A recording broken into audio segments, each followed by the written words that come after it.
Na verdade, eu quero dar continuidade àquilo que nós construímos na quinta-feira. E hoje eu quero falar sobre a próxima fase. No que diz respeito, após uma grande vitória, o que a gente faz, o que nós precisamos depois de uma vitória. Então, isso se trata da próxima fase. Então, nós ministramos na quinta-feira sobre tirar a armadura de Saul. Então, se você não veio, não teve acesso a esse conteúdo, está gravado, está lá no YouTube, para depois você, se você quiser, para fazer mais sentido aquilo que nós estamos construindo nesses dias. Abra sua Bíblia no primeiro livro do profeta Samuel, capítulo 18, a partir do versículo 1, vamos ler até o 4.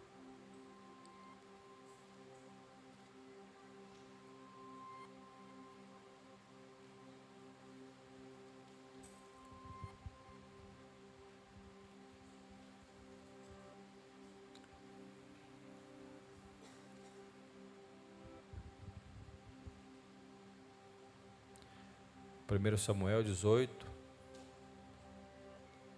o verso 1 ao 4.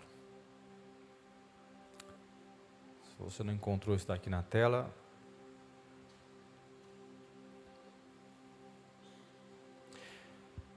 Diz assim: depois que Davi terminou de falar com Saul, formou-se de imediato um forte laço de amizade entre ele e Jonatas, filho do rei, por causa do amor que Jonatas tinha por Davi. A partir daquele dia, Saul manteve Davi consigo e não o deixou voltar para a casa de seu pai. Jonatas assumiu um compromisso solene com Davi, pois o amava como a si mesmo. Para selar essa aliança, Jonatas tirou seu manto e o entregou a Davi, junto com sua armadura, sua espada, seu arco e seu cinturão. Na versão King James, diz que ele deixou sua capa, suas vestes, sua espada, seu arco e seu cinto. Repita comigo: sua capa, suas vestes, sua espada, seu arco e seu cinto. Vamos orar. Ore por mim, ore por você também, para que possamos nesta manhã compreender o que Deus deseja falar conosco. Pai, nós te louvamos, te agradecemos, estamos diante de Ti, da Tua palavra, e nós precisamos do auxílio do Teu Espírito para que possamos compreender de uma forma profunda, exata, a Tua palavra revelada. Nós estamos com o nosso coração aberto, o nosso entendimento aberto para que possamos compreender. Não unicamente aprender, mas compreender e entender nesses dias o que o Senhor realmente precisa, o que o Senhor está fazendo, para que possamos caminhar de acordo com o Teu coração, de acordo com a Tua vontade. Nós te louvamos, nós te agradecemos, no nome de Jesus, amém.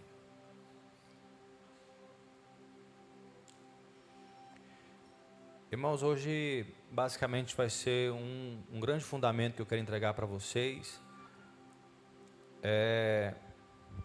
Nós precisamos ter uma compreensão do que se trata passar pelas fases. Nossa vida, nós passamos por diversas fases, sim ou não? Cada fase exige algo de nós.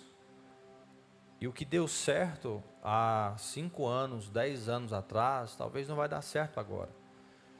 E Deus, Ele trabalha por estações.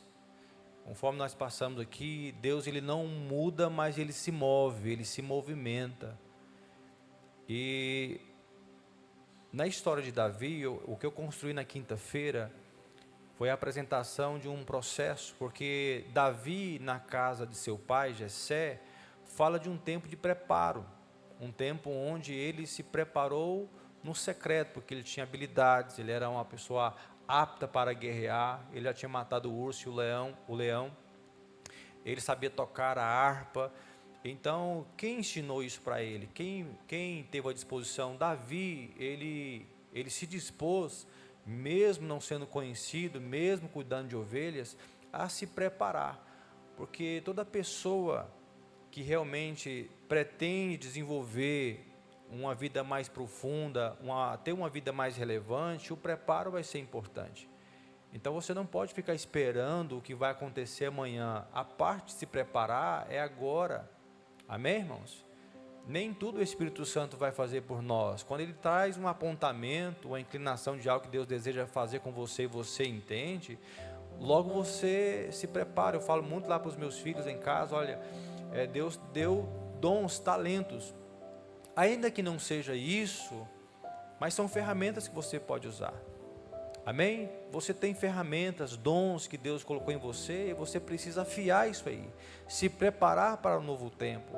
Então as pessoas que não se preparam, elas ficam estagnadas em um estágio de vida e não conseguem romper.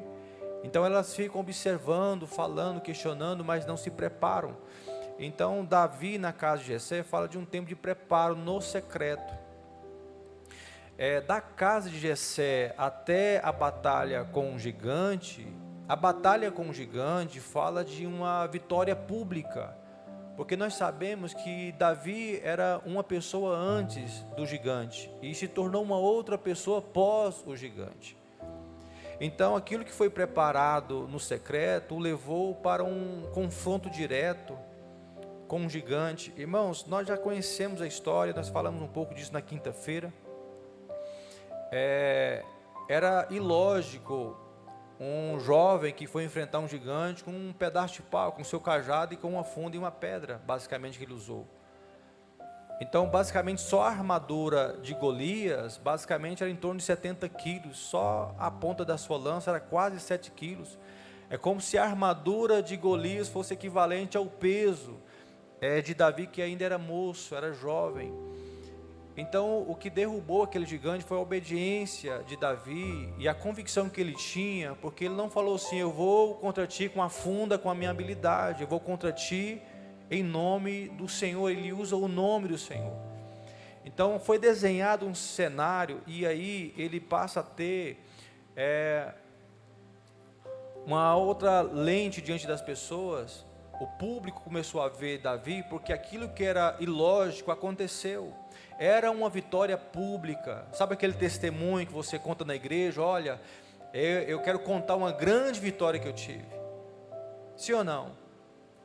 Eu bebia, não bebo mais. Eu era perdido e fui achado. Estava solteiro, agora estou casado. Amém, gente? Aquilo que você testifica. O médico falou algo e eu estou aqui contando o meu testemunho que Deus me curou. São vitórias que nós colocamos de uma forma pública. Perdão. Isso vem como um testemunho para nós.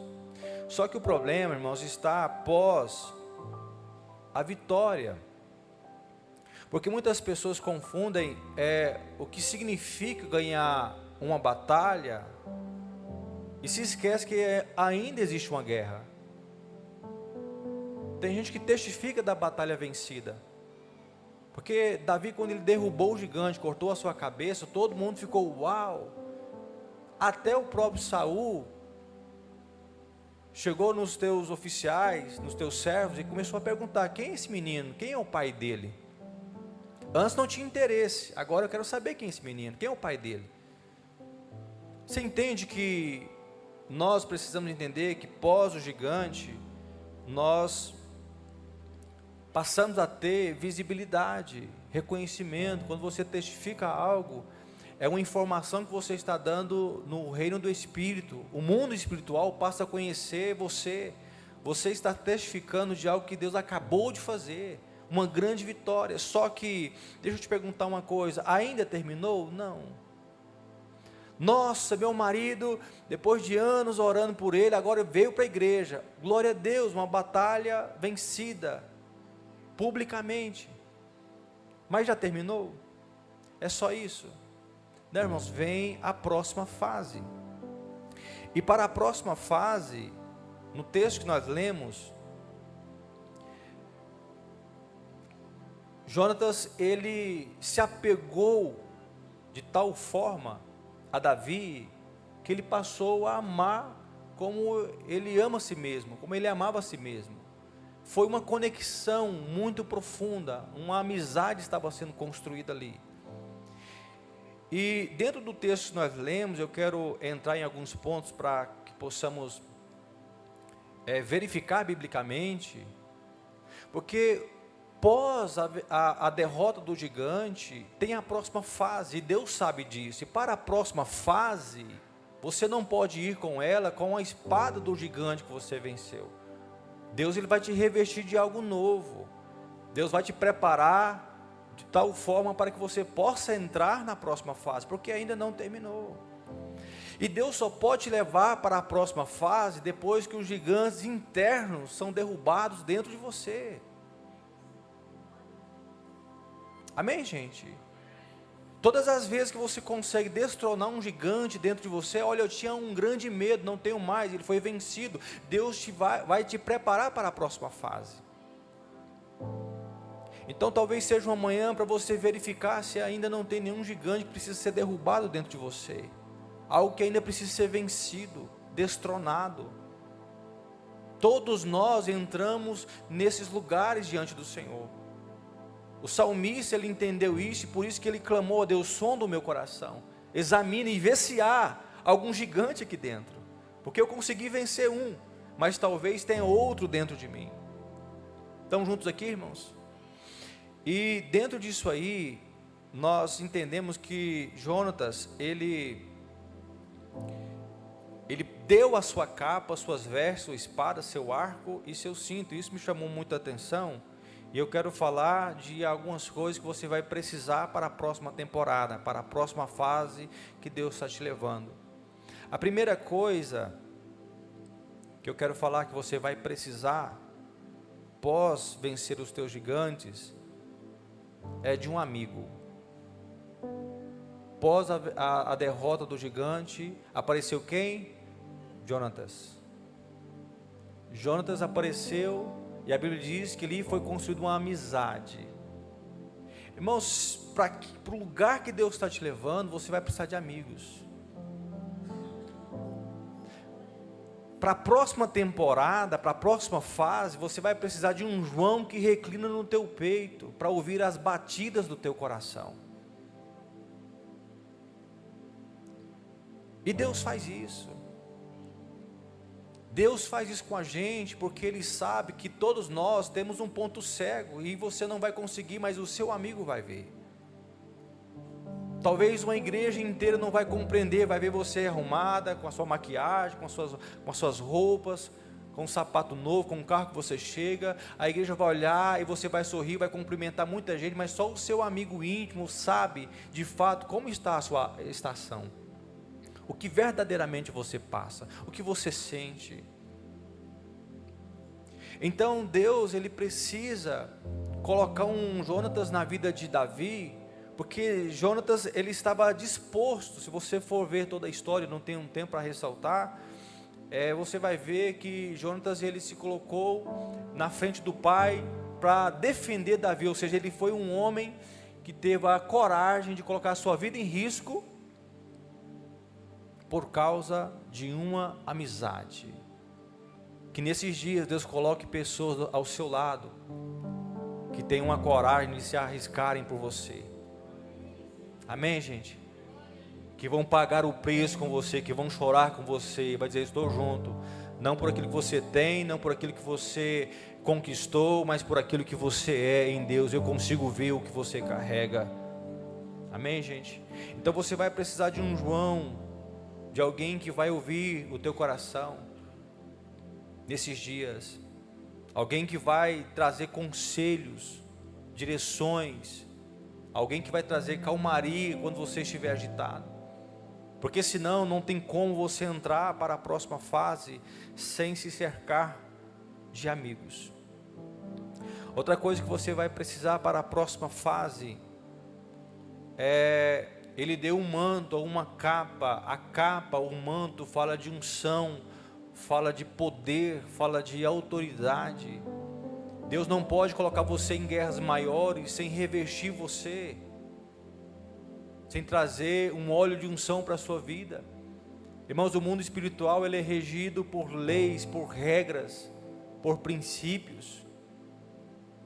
Então muitas pessoas, nossa, uau, venci uma grande batalha e testifique, Deus, ok, agora eu preciso te revestir porque ainda não terminou. Agora eu preciso que você se revista com esta capa, que fala de unção, fala de poder, fala de autoridade. Você precisa ter autoridade espiritual na sua casa. Você precisa ser revestido pelo poder de Deus. Foi exatamente o que Cristo fez com os seus apóstolos, quando ele precisava voltar ao Pai. Ele falou assim, olha, ficai em Jerusalém até que do alto sejais revestidos de poder. Ou seja, esperem o momento certo para que o revestimento aconteça. Eu não posso permitir que vocês entrem na próxima fase sem um revestimento do poder do Espírito Santo. Amém, irmãos? Eu creio que nesses dias o Senhor vai revestir você de tamanha autoridade, poder e unção, para que você entre com a capa. O grande sinal que Eliseu teve, quando ele pediu a unção, a porção dobrada de Elias, foi a capa caindo, e quando a capa caiu, Eliseu pega a capa de Elias, e ele toca ela no Jordão. Ele rasga o Jordão pelo poder da capa e do poder que havia na vida de Elias. Fala do que, irmãos? O Jordão sendo aberto para um Eliseu que agora estava com a capa na mão. Amém, irmãos? E eu entendo no meu espírito, nesses dias a capa já caiu no seu colo. O Jordão vai ser aberto para você passar, que fala, é uma nova fase, é um período de transição. Eu estou empoderando a sua vida para que você possa agora viver a sua jornada. Amém, irmãos? Faz parte do caráter de Deus revestir a nossa vida, preparar você, porque senão você não suporta. No mundo espiritual não funciona a leitura. No mundo espiritual não basta você ter uma roupagem. No mundo espiritual não basta as horas que você passa dentro de uma igreja. No mundo espiritual funciona assim: vida com Cristo. É por isso que os 7 filhos de Seva, mesmo sendo filhos de um sacerdote, apanhou do demônio, levaram uma surra. E os demônios zombaram, dizem, eu sei quem é Paulo, mas e vocês, quem são? Eu não conheço vocês. Paulo eu sei, porque Paulo está com a capa. Amém, irmãos? Não entre em alguns lugares sem antes entender que você já foi revestido, empoderado pelo Espírito Santo. Outra coisa que ele fez foi entregar suas vestes. As vestes falam de identidade, ciclos novos, novos começos. José tirou a sua roupa de prisioneiro e ele foi revestido com uma nova roupagem de governador. Fala de transição, de identidade. Ou seja, você precisa trocar essas vestes de prisioneiro, porque todo o Egito reconhece agora o que você carrega. Então Daniel, da mesma forma, teve que tirar as vestes de escravo e se vestiu de uma roupagem nova de autoridade, porque ele carregava algo que a maioria não conseguia carregar, não tinha. Uma capacidade que não vinha pelo conhecimento humano, era uma capacidade que veio do céu para a sua vida. Nesses dias, eu estou sendo bem profeta nesta manhã. Você não vai caminhar unicamente com a sua inteligência, com a sua força. Você vai caminhar com aquilo que foi lhe entregue do alto. Uma capacidade dada a você que é única. Habilidades que Deus vai lhe conceder, que você vai entender, que você tem as suas digitais, a sua própria identidade. E você vai se mover nesses lugares em Deus. Amém, irmãos? Porque roupa, essa vestimenta é Jonatas era o príncipe, filho de Saul, era o herdeiro do trono. Ele não sabia do que ele estava fazendo, mas quando ele entrega as suas vestes, ele estava dizendo assim: olha, humanamente, pela lógica, eu como príncipe, como herdeiro direto do trono de Saul, do meu pai, eu estou entregando a você as minhas vestes. Ele não sabia, mas ali estava acontecendo uma transição entre aquele que tinha um direito humano e aquele que foi escolhido pelo céu para assumir o trono. Amém, irmãos? Quando Caifás, o sumo sacerdote, estava interrogando Jesus, e ele queria saber da identidade: você é o Filho de Deus? Você é esse homem mesmo? Do que as pessoas estão dizendo? Você é isso mesmo? Jesus falou: eu sou o Filho de Deus. Aí Caifás diz assim: blasfêmia! E Caifás rasga as suas vestes de sacerdote, e ele não podia fazer aquilo. Caifás não sabia que quando ele rasgou as suas vestes, ele estava colocando um ponto final num sacerdócio religioso e humano, e estava introduzindo um novo sacerdócio, que era Cristo Jesus. Amém, irmãos? Ele não sabia quando ele rasgou, mas era Deus colocando um fim em uma era sacerdotal e estabelecendo o nosso sumo sacerdote, que é Cristo Jesus. Para a próxima fase que você vai entrar, você precisa tirar as vestes do velho homem. O velho precisa morrer. Amém, gente? O velho precisa morrer. Antes eu fazia e me comportava, hoje não. Antes eu me movia assim, hoje não. Por quê? Porque Deus já trocou as suas vestes. Você é uma nova criatura. Você caminha na luz. Você é filho de Deus. Amém, irmãos? O que te define não é a roupa que você coloca. O que te define é aquilo que você carrega por dentro. As pessoas não vão te respeitar pela tua aparência, porque pela tua aparência a pessoa pode ir na loja colocar a mesma roupa, prender o cabelo do mesmo jeito, fazer tudo igual a você, mas a sua identidade por dentro ninguém pode copiar. Ela é sua, porque Deus já trocou as tuas vestes. Fala de um tempo de transição. Amém, irmãos? Outra coisa que você vai precisar, que ele entregou, Jonatas entregou, foi a espada. Repita comigo: a espada. Espada, nós sabemos que fala da palavra de Deus. Na batalha, nas batalhas da vida, escute isso. Nas batalhas da vida, o seu dom não te sustenta, suas capacidades não te sustentam, suas credenciais muito menos, o seu dinheiro piorou, nada disso pode te sustentar. Tudo que você fizer nesse mundo, obter nesse mundo, são coisas passageiras. Uma coisa é dom, outra coisa é a presença dele. O que te sustenta não são as suas habilidades, capacidades, mas a palavra de Deus. Porque tudo nesse mundo passa e vai passar, mas a palavra de Deus permanece para sempre. Você entende? É Deus dizendo para mim e para você: olha, não se mova por qualquer outra coisa que não seja a minha palavra. Ou seja, eu faço dessa forma porque eu tenho uma palavra, eu decidi dessa forma porque eu tenho uma palavra, a minha casa está vivendo isso porque eu estou debaixo da palavra, a minha vida está debaixo da palavra de Deus. A palavra de Deus te sustenta, a palavra de Deus é o nosso alimento.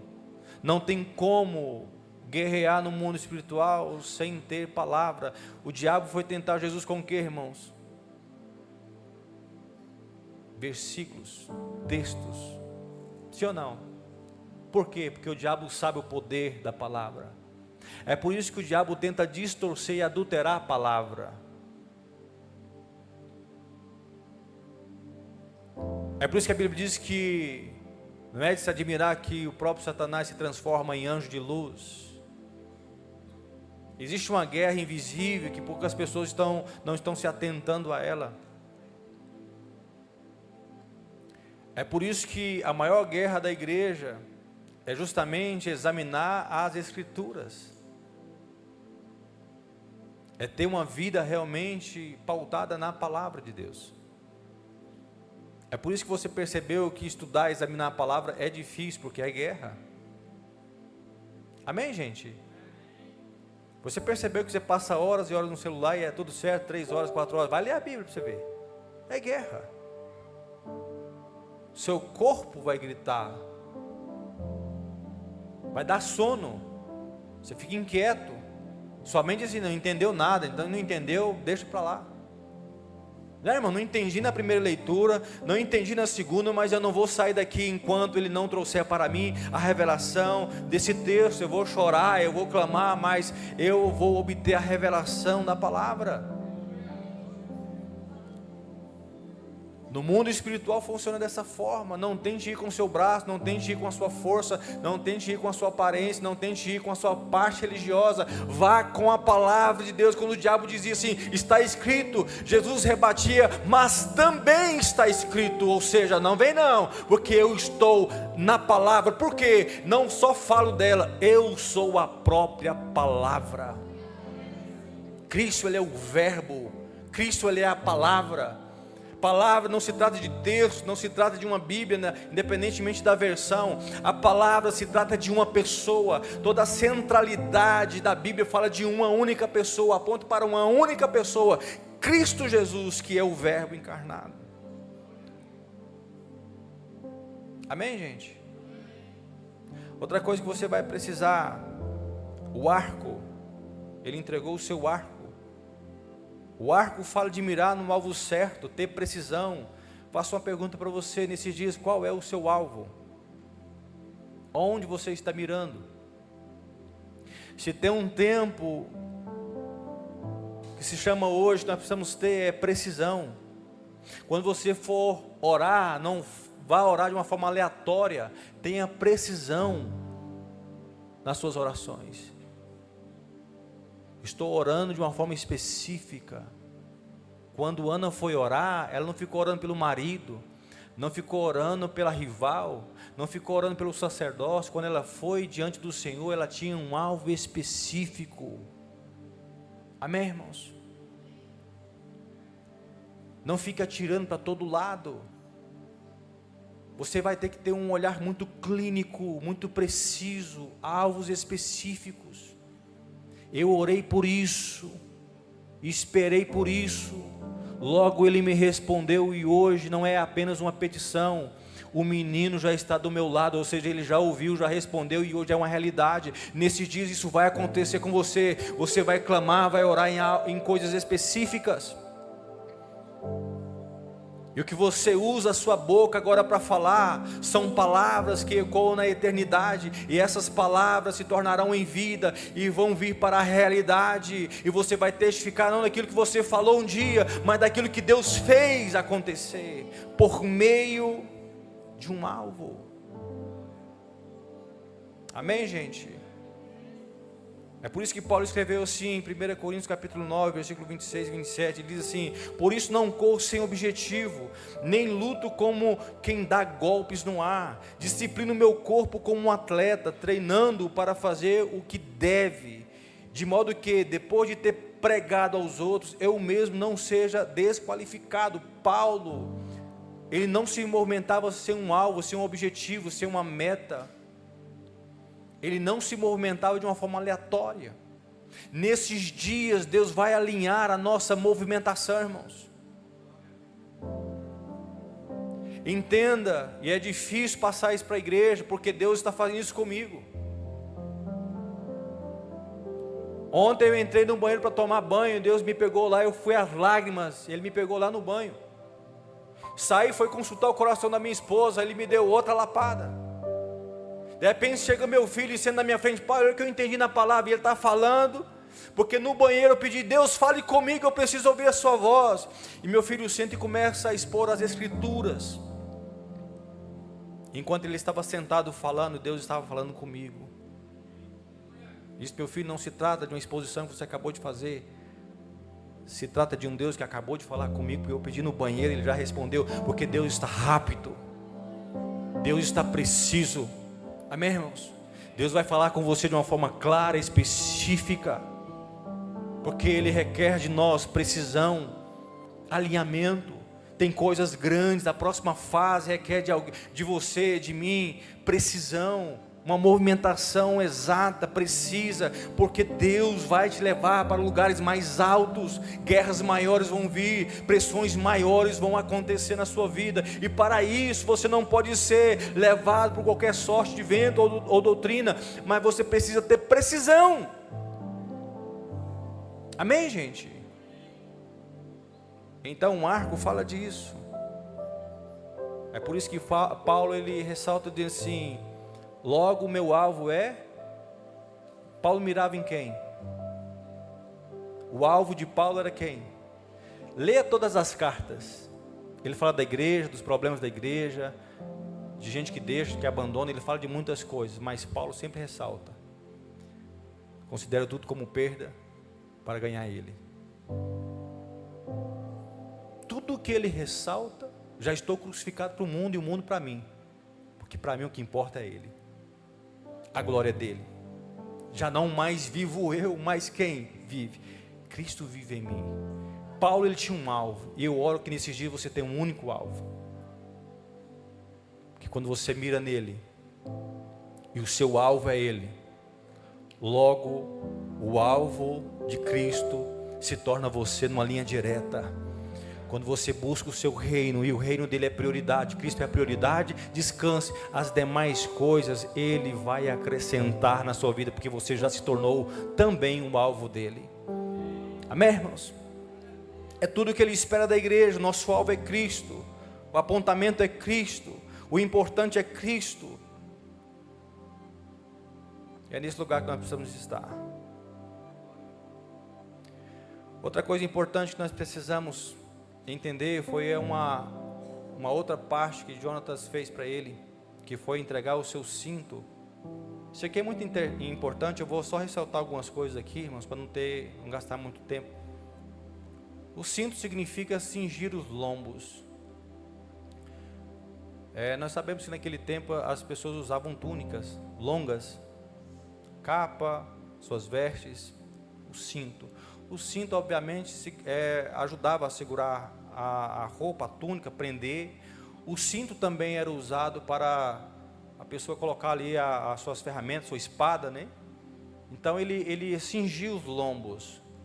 Então o cinto, além de prender a sua roupa, né, tinha um objetivo maior, que era a espada, as armas de guerra. E Deus fala muito sobre cingir os lombos. Eu acho que quem já foi na academia para pegar de acordo com um peso, se for um peso com uma medida até alta, você precisa cingir os seus lombos, você precisa colocar um cinto para não se ferir. Sim ou não, irmãos? Quem já colocou aquele cinto? Eu já coloquei, é horrível. Mas por que é necessário? Para você não se ferir, dependendo da força que você precisa fazer. E eu não quero gastar muito tempo, mas isso fala sobre algo muito importante, porque os homens, para correr, para trabalhar, até mesmo numa batalha, eles tinham a tendência de pegar a parte mais longa da túnica e prender no cinto, para que ele pudesse se movimentar com facilidade. E no contexto prático, imagine você com uma túnica até lá nos tornozelos, mas se você levanta, deixa isso aqui livre e prendido, você tem mais agilidade, se torna mais prático, você pode correr. Amém, irmãos? Tente correr com vestido lá no negócio, vai ficar correndo, mas se você levantar e ter mais liberdade, então cingir os lombos fala de você se preparar para correr, se preparar para a batalha, ter mais agilidade. A sua movimentação vai ser mais leve, vai ser mais precisa. É por isso que quando Saul deu a sua armadura para Davi, não era a mesma medida, não servia, porque pesou para Davi. Então eu olhei alguns pontos sobre cingir os lombos. Êxodo 12, versículo 11, diz assim: assim pois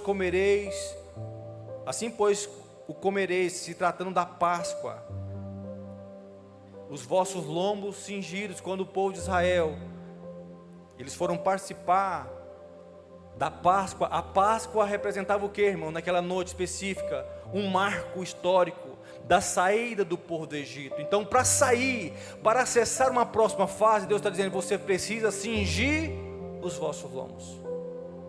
Vocês precisam cingir os vossos lombos. Isso fala de estejam prontos, atentos, preparados para sair. Irmãos, hoje é um tempo para você cingir os teus lombos. Vocês estão entendendo que tudo se trata de uma nova fase. As pragas, elas aconteceram, e Deus está dizendo: na Páscoa, para comer, vocês vão comer assim, e para comer, vocês precisam cingir os vossos lombos. Ou seja, fala de estarem prontos, preparados. E fala também de disposição para servir e agir. Alguém cingir os lombos mostrava que não estava acomodado. Significa sair da passividade, preparar-se para a missão, assumir responsabilidades. Amém, gente? Se tem uma coisa que nós precisamos nesses dias é assumir responsabilidades. Sim ou não? Esquece as responsabilidades das outras pessoas, foque na sua. Qual é a sua responsabilidade? Se preparar para a missão. Tem coisas maiores vindo para a sua vida, e Deus não pode te entregar enquanto você não se preparar, enquanto você não cingir os teus lombos, enquanto você não estiver atento, enquanto você não assumir as suas responsabilidades. É por isso que Deus disse a Jeremias: tu, pois, cinge os teus lombos e levanta-te. Jeremias 1:7. Ou seja, era um marco, era Deus levantando um profeta no capítulo 1, no versículo 17. Olha, eu vou te levar às nações, a sua voz vai ecoar. Tu és o meu profeta, mas antes que você comece, cinja os teus lombos, prepara-te, porque não vai ser fácil, Jeremias. Foi fácil para Jeremias, irmãos? Mas Deus não preparou ele antes? Eu não sei se você está me entendendo aqui, mas hoje eu vou entregar tudo que Deus mandou entregar, porque eu apanhei ontem, apanhei antes de ontem, e eu não vou ficar apanhando sozinho, vocês vão apanhar todo mundo junto aqui.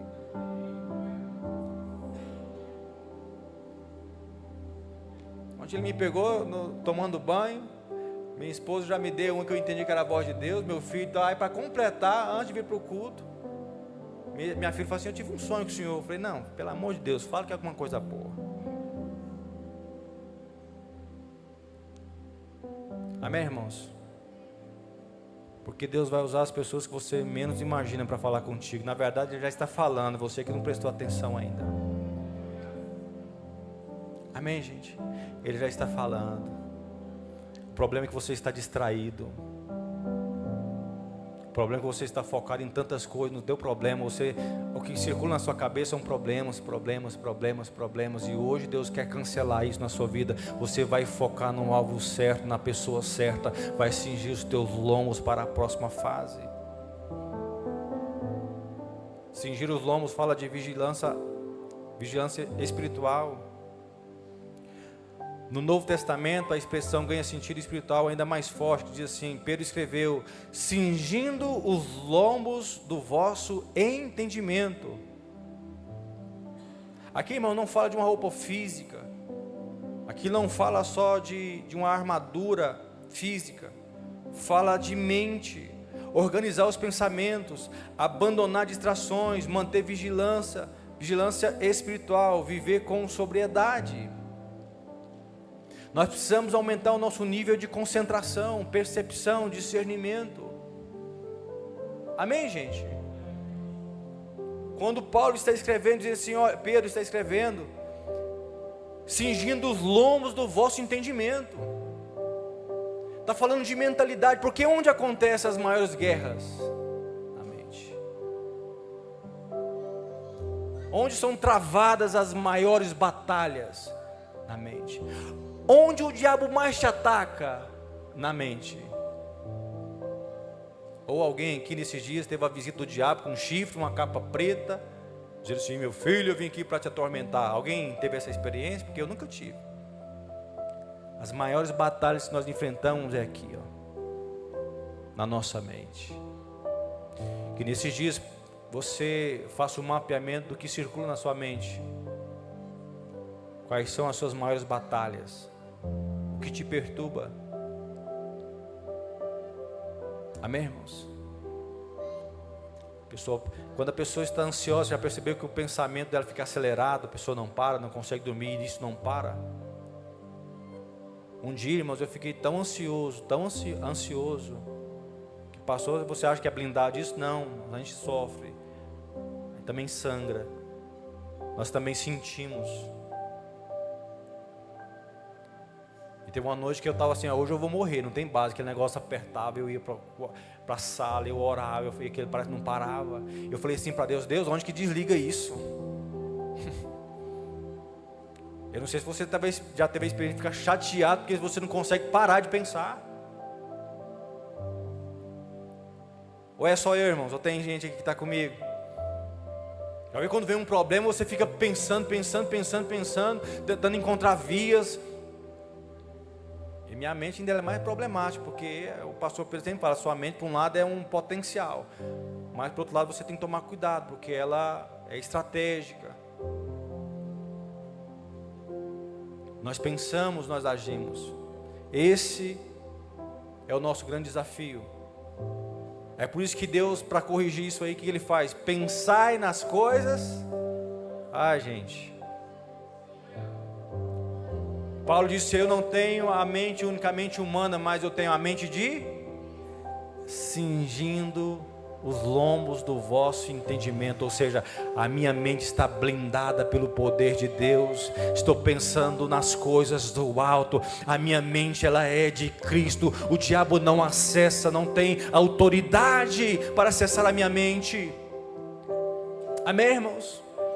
É por isso que Deus, para trazer uma linguagem de um pai, Ele diz assim, os meus pensamentos não são os vossos pensamentos, diz o Senhor, porque os teus pensamentos são limitados, os teus pensamentos são frustrados, mas Deus está dizendo, Jesus, meu Deus do céu, não grava não, está na hora errada de gravar, vai virar meme. Deus está dizendo assim, os meus pensamentos são maiores, mais altos. Abandone os teus pensamentos e se apegue aos pensamentos de Deus. Jeremias, se eu não me engano, versículo 29, 11, a seguir, Deus fala assim, eu que bem sei pensamentos tenho a vosso respeito, diz o Senhor, pensamentos de paz, para vos dar o fim que esperais. Deus sabe que para esta próxima fase você não pode se apoiar naquilo que pensa, naquilo que você acha, você precisa se apoiar nos pensamentos altos que Ele tem para a tua vida, porque são maiores e são melhores. Amém, irmãos? Cingir também fala, Paulo disse em Efésios 6,14, estai pois firmes, tendo cingidos os vossos lombos com a verdade. Deus vai colocar um cinturão em você hoje, que cingir os lombos significa o que me sustenta agora é a verdade. Repita comigo, verdade. Não importa o quanto você já mentiu, o quanto você já errou, para a próxima fase você precisa estar cingido com a minha vida é uma verdade, o que eu falo é uma verdade, porque para caminhar com Cristo Ele é a própria verdade. A verdade está onde? No meio. Sim ou não? Eu sou o caminho, a verdade e a vida. Sim, a verdade está onde? No meio. Se você colocar um cinto aqui olhando para mim, tipo assim, onde está o cinto? No meio. Porque é no meio da nossa vida que sempre aperta, sim ou não? Entre a promessa e a conclusão dela tem um deserto. Entre a lua de mel e até que a morte nos separe tem um quê? Tem um meio. Na igreja a pessoa chega, inicia, é bem recebida, há uma festa, todo mundo testifica, abraça, mas no meio, sim ou não, irmãos? Começa a cantar, monta uma equipe bonita, todo mundo empolgado, glória a Deus, agora é só vitória, mas quando chega no meio, É por isso que Deus sabe, para você ser sustentado na próxima temporada, no meio, precisa ter a verdade, que não se trata de algo, se trata de uma pessoa que sustenta a sua vida para que você não se fira. Amém, irmãos? Estou sustentado por uma verdade.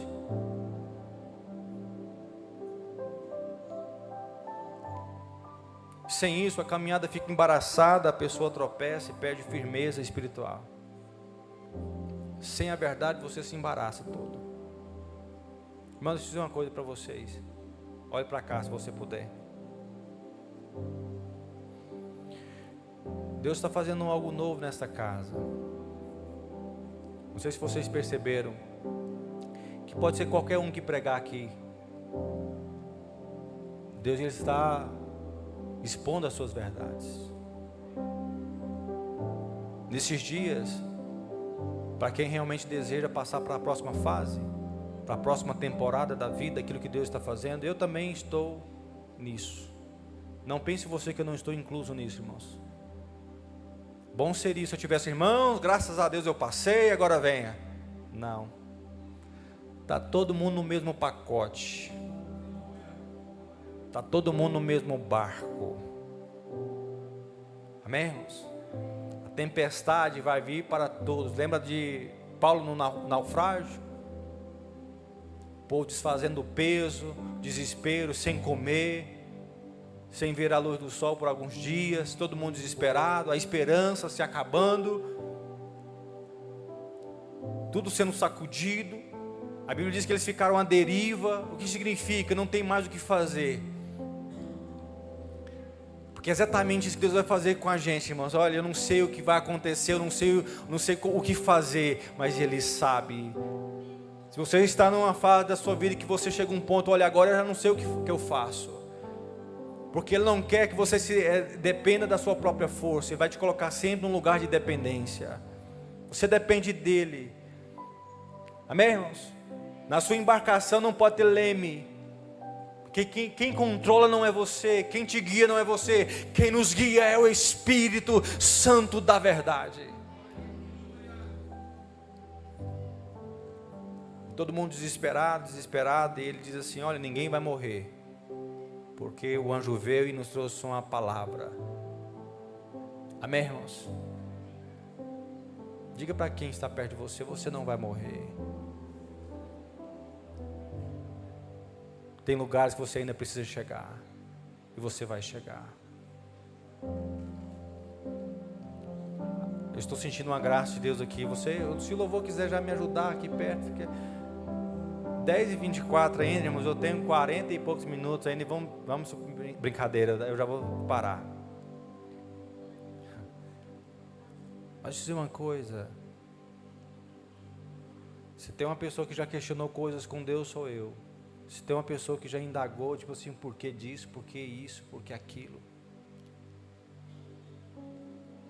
Como que o Senhor... Irmãos, porque tem coisas que fogem da lógica de Deus.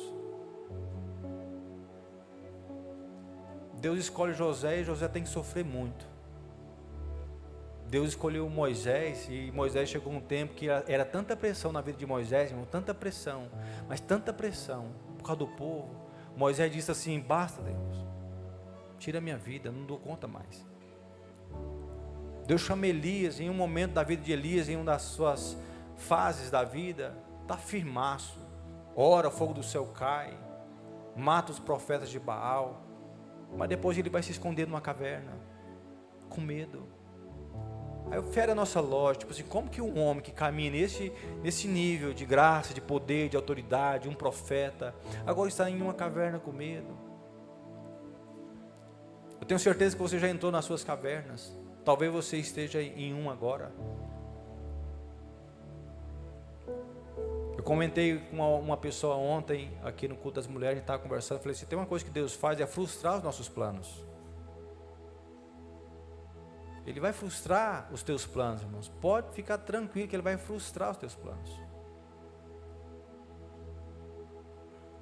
Deus não vai pegar leve com você. Se você quiser procurar um lugar que vai ter a campanha da bênção e da vitória para iludir você com algumas coisas, está tudo certo, mas aqui para esta casa, eu não sei nem se alguns vão suportar. Eu, na verdade, estou orando para que eu suporte. Mas há uma decisão no céu de transformar uma cidade. Nós estamos colidindo direto, não com um gigante chamado Golias, mas a nossa briga é contra principados, potestades, dominadores. A briga é feia, a briga é alta. Está acontecendo uma guerra nesses dias e você precisa entender isso.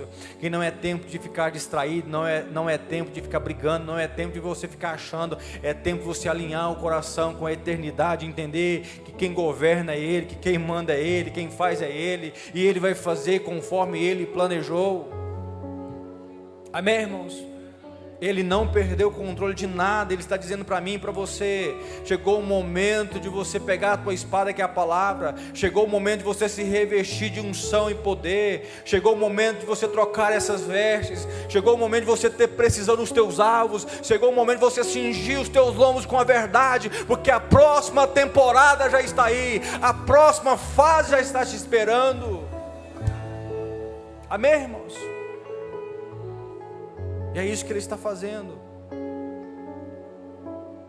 Pastor, o que eu faço que eu não tenho um amigo? Não encontrei um. Tem gente que fala assim, né? Estou sozinho, ninguém se importa. Eu acho que você já falou isso um dia. Estou olhando para sua cara aqui, eu acho que você já falou. Se sentir sozinho, sim ou não? Vamos ser sinceros, irmãos, eu um dia me senti sozinho. Eu fiquei atacando a igreja, os irmãos. Como que pode? Esse povo falava que me amava. Como, cadê os irmãos? Eu estou aqui precisando de uma cesta, ninguém liga. Sabe aquela angústia? E você ataca para todos os lados, você atira para todos os lados, você está revoltado, você está chateado. E você fala da igreja, você fala dos pastores, e você fica aí nesse lugar atirando, porque você agora está num processo que Deus está te esticando. É quando você se sente só. Não foi a oração de Cristo lá: Pai, por que me abandonaste? Traz uma informação para a gente que talvez no momento que você está sendo crucificado, que está doendo tanto, você está sangrando, o que você pensa que está sendo o ponto final é Deus colocando uma vírgula, crucificando você de fato, para que não haja mais nada. Irmãos, daqui para frente não pode restar mais nada de você. Tudo que Deus encontrar que diz respeito a você será crucificado. Vai para a cruz. Pastor, eu não encontrei. Eu vou te apresentar um, vê se serve para você. Coloque aí para mim João 15, versículo 13 ao 17, eu vou te apresentar um, se você achar que dá para servir para a sua vida, se você não tem nenhum amigo, coloque para mim aí, eu encontrei ele, João 15, versículo 13 ao 17,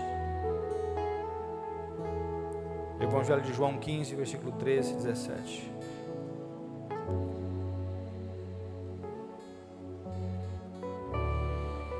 aleluia. Adore por um instante, mas eu estou sentindo uma graça de Deus, um amor de Deus aqui.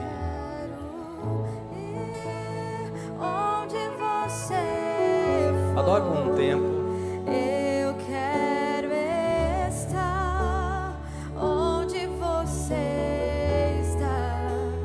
Eu quero ser como você é.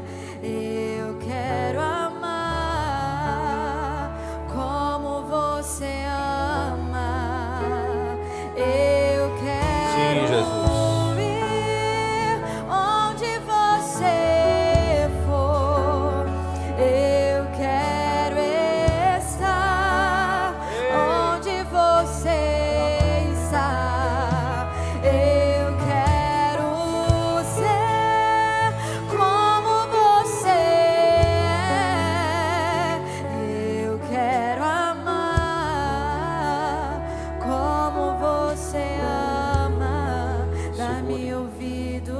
Te adoramos, Jesus.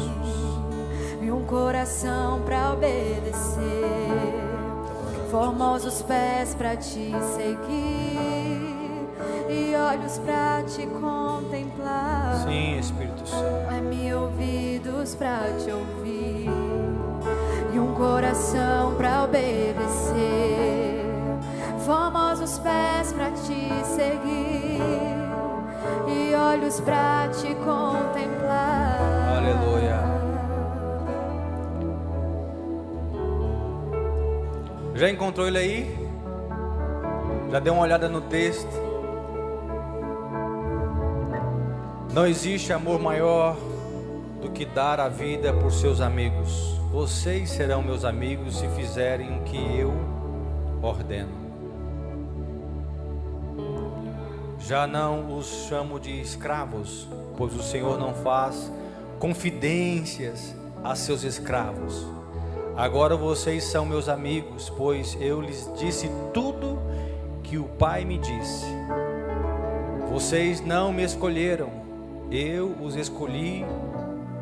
Eu os chamei para irem e produzirem frutos duradouros, para que o Pai lhes dê tudo que pedirem em meu nome. Este é meu mandamento: amem uns aos outros. Esse é o melhor amigo que eu encontrei.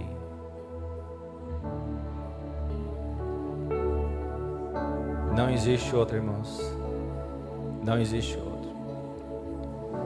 Por mais que você tenha um amigo na vida, conforme nós passamos aqui, você vai precisar de um amigo. Esse amigo, ele vai te ouvir, ele vai te ajudar em algumas coisas, mas não tem melhor amigo do que esse. Para ser bem sincero, eu estou aqui hoje pregando para vocês, em todos os momentos mais cruciais e difíceis que eu passei, muitas pessoas se retiraram e foram embora. Eu entrava no meu quarto, sozinho. Começava a chorar, colocando as minhas dores, apresentando a minha vida diante dele. Logo ele chegava, dizendo: meu filho, não temas, eu estou aqui. Eu estou aqui. Ele está com você, meu irmão. Do jeito que você está, com falhas ou não, esse amigo está com você. E é justamente esse amigo Jonatas representa e aponta para Cristo. Porque da mesma forma que Jonatas entregou suas coisas para Davi, Jesus chega para nós e diz assim: eu vou trocar suas vestes. Você vai caminhar na minha verdade, na minha palavra. Eu serei o seu alvo, eu serei o teu sustento, eu serei o seu amigo. E Ele te deu liberdade e autoridade para você entrar na próxima fase. Deixa eu te fazer uma pergunta para a gente encerrar essa mensagem. Davi aqui ainda não sabia, grave isso. Davi aqui, ele ainda não sabia que Saul tentaria matá-lo. Davi aqui, ele ainda não sabia que no trajeto dele para a próxima temporada, não era um palácio, uma cama confortável que estava esperando ele, grutas e cavernas. Ele não sabia. Ele não sabia ainda que ele teria que passar anos da sua vida sendo perseguido de uma forma implacável. Davi ainda não sabia que ele teria que se esconder na caverna de Adulão e se ajuntar a eles, os endividados, pessoas problemáticas. Ele não sabia. Ele não sabia que ele teria que agora traçar um caminho, um destino longe da casa do teu pai. Davi não sabia ainda que mesmo que ele foi ungido, o trono ainda estava distante. E tinha um processo longo para ele romper e passar. Eu não vou mentir para vocês, nem posso. Nós vencemos aqui nesta casa diversas batalhas. Você já venceu diversas batalhas. Nós estamos em um tempo de transição, é por isso que está difícil. É por isso que você está sendo pressionado, esmagado por dentro. Batalhas estão acontecendo. Não é para te matar. Não é para danificar alguma coisa. É porque tem algo te esperando ainda, tem um processo te esperando. Quando você passa pelos processos da vida, o trono do propósito te aguarda, que é o seu destino final, aquilo que é algo definido. Tem alguém aqui que já pode dizer assim: não, eu já sei que tem algo definido. Fui chamado para isso, faço isso. Eu não sei ainda, irmãos. Tem coisas que na minha vida ainda não foram definidas, mesmo tendo 20 anos de pastor. Eu sei que tem muitas coisas que vão acontecer. E aqui eu vou encerrar.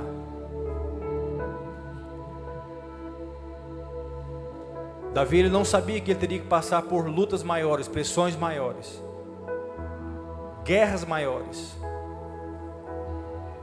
Mas o que fez a diferença em tudo que eu construí aqui é que ele chegou no seu destino final. Eu vou te dizer uma coisa: você vai chegar no seu destino final. O propósito vai ficar claro para você. Quando você encontra o seu propósito, você encontra a sua vida. Quando você encontra o seu propósito, é leve. Quando você encontra o seu propósito, você é livre de qualquer outra coisa. Porque você vai entender: eu nasci para fazer isso. Deus me criou para esse fim. Amém, irmãos? Você acha mesmo que Deus te chamou para viver de uma forma aleatória? Não. Você que está aqui, na sua medida, no seu formato, no seu estilo de vida, com as suas habilidades, suas ferramentas, existe um propósito estabelecido na eternidade ao teu respeito. A voz de Deus ecoa nesses dias, dizendo para mim e para você: qual é o tempo que nós estamos vivendo? Tempo de preparo. Prepara-te. Prepara-te. Se fortaleça no Senhor, porque tem muito chão pela frente, muitas batalhas. A guerra, ela já foi vencida por Cristo. As nossas batalhas, elas já foram vencidas na cruz. Deus, ele no começo, ele já faz conhecido o final. E começa com uma história linda com você, dizendo assim: caminhe, só vá.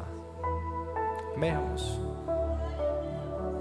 Hoje vai ser uma manhã que Deus vai revestir você de poder e de autoridade. Se coloque sobre os teus pés, se você puder. Eu quero orar com você agora.